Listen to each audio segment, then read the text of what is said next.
Okay, so it's Friday. That means it's time for the Thursday Night Football recap. So let's go over the game. Jaguars lose to the Dolphins 31 to 13. I get the red X for picking this one incorrectly. The Dolphins get the banner for the win. It is my first loss on Thursday Night Football, or my first inaccurate guess on Thursday Night Football this year. Only took 3 weeks, but it finally happened. So we're going to start 0 for 1 this week, which I kind of thought, was a possibility that this could be a difficult week because there's a lot of good matchups, but I didn't anticipate this being one, and we're going to talk about that in a minute.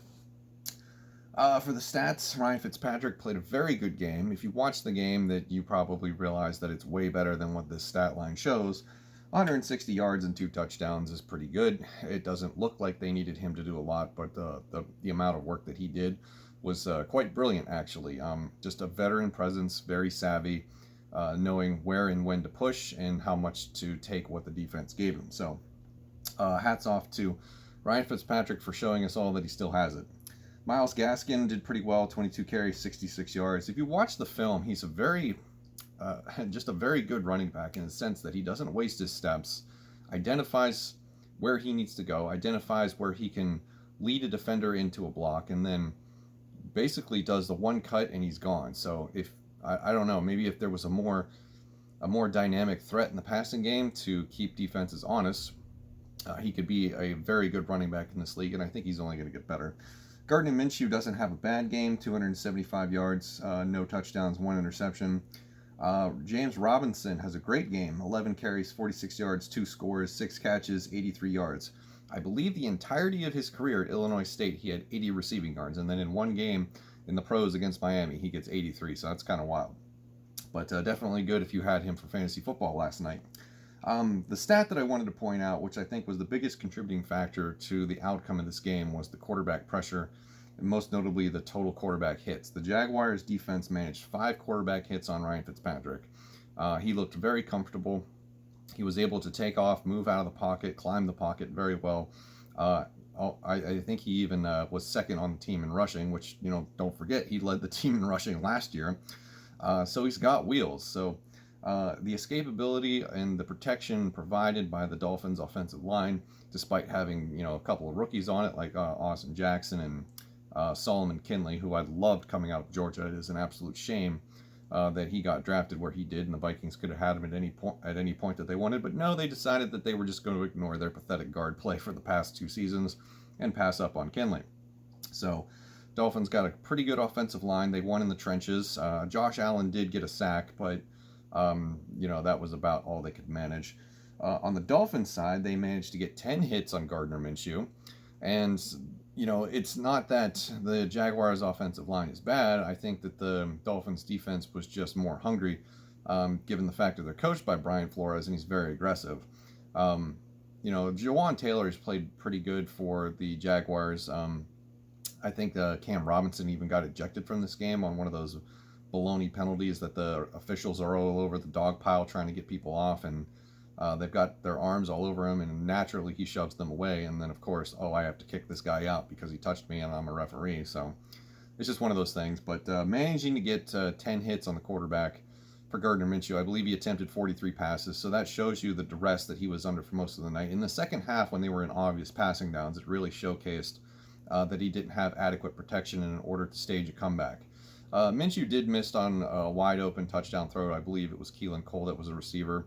The double pump was pretty good to manage to get him home, and I think it was Igbenogany that bid on that completely. But at the same time, that's a throw he's got to make, and the rest of the game didn't really sort of give him an opportunity to get that one back, if you will. So overall, for the Jaguars, it's a little crash back down to reality. For the Dolphins, it's one of those games that Fitzpatrick is going to give you every number of weeks where he game manages, makes some really great decisions, makes some good throws, and they put themselves into a position to win the game. Now, a lot of it, I think, had to do with field position as well, because just the manner in which the game flow happened. But it's just one of those situations where the savvy veteran is able to manufacture a win despite not blowing up the stat sheet.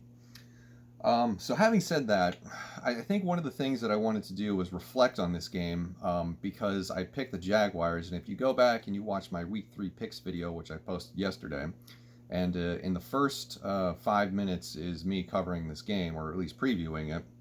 And I went back and watched it this morning because I wanted to be like, what did I miss? What was my thought process going into picking the Jaguars and being incorrect in that? Like, where did I go wrong, if you will? And the the entire time that I'm talking about this game in the preview video, the absolute disrespect towards the Dolphins is real. Like, I didn't even bring them up once. I was just Minshew Mania blindfold, blinders on the whole way. So I got caught up in the hype of a game where they didn't win, but they gave a really good Titans team a run for their money, and I was like, "Ooh, that's all the evidence I need." I like Gardner Minshew. I like this offense. I like James Robinson, Josh Allen, C.J. Henderson, Miles Jack. I was like, "There's a lot of shiny things happening here in Jacksonville." So I got a little ahead of myself, and the absolute disrespect that I gave the Dolphins is something that I owe them an apology for, because I didn't mention them one time in the preview video. I completely wrote them off. And what I should have done was taken into consideration several variables that would have led me to probably have changed my pick to Miami. Variable number one is that Ryan Fitzpatrick is a legitimate starting quarterback in this league. He has really, really, really bad games every now and then, but he's the savvy, experienced veteran. What ties into that is the next point is that this was a short week. In an era where we had very limited training camp, we had no off-season activities to speak of, no preseason games.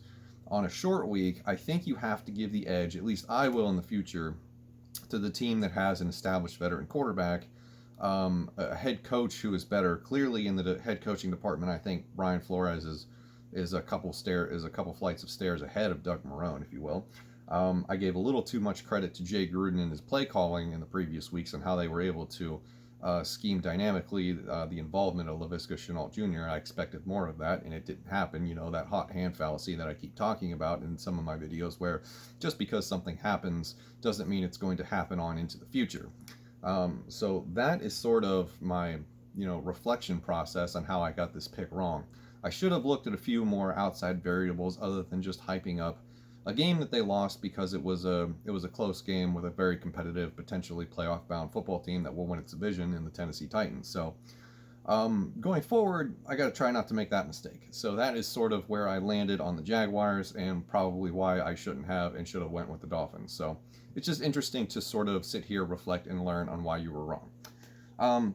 Having said all that, moving on to some of the early injury news for Friday heading into the weekend. Zach Moss has been declared out by the Buffalo Bills.